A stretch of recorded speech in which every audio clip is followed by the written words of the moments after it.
Minister Momen, how concerned are you here at the Munich Security Conference that too much attention could be drawn away from climate change with everybody talking about Russia and Ukraine? That's the way I felt it, and that's why yesterday, if you remember, I asked Secretary Blinken whether it will derail or disturb our objective of climate change that in the Glasgow we had developed.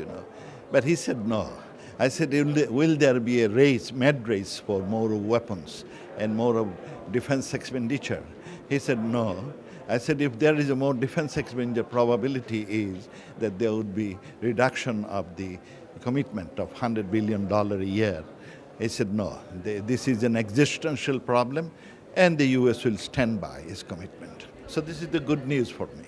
I just had a meeting with Senator Kerry, the special envoy, and he also said, no, America is ready to help improve the climate change issue. And we are so proud. And he said now, the way I represent 55 countries, the Climate Vulnerable Forum. Our Prime Minister is the president of the Climate Vulnerable Forum. We represent 1.4 billion people. We don't have much of the emissions, but we are the sufferers. So I was asking, this is a priority issue for us, that we need financing. We need $100 billion that promised to us. We need, transfer of technology.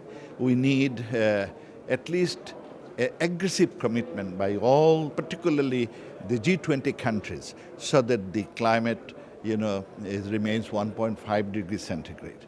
These are priority issues for us. And I was talking to Senator Kerry, and he agreed with me. So we are more inspired by the statements we receive.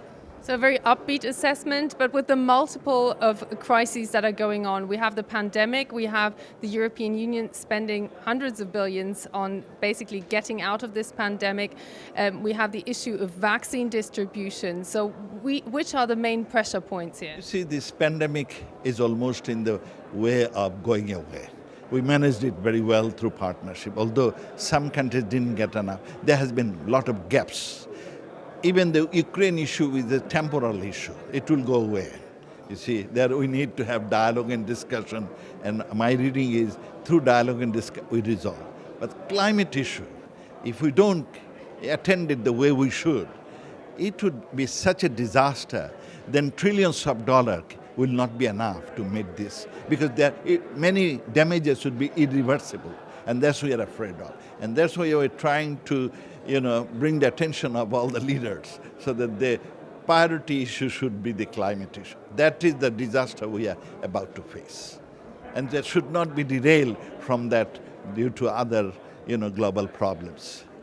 U.S. Secretary of State Blinken assured you that he will take care of the climate issue. It is in the current U.S. budget, but there will be more budgets in the future. The United States are also partly turning inward, so is the EU. They said this year the budget, Congress has passed the budget for the desired amount for the climate change. So, and already U.S. has provided $3 billion in the Global Green Fund. So these are encouraging news.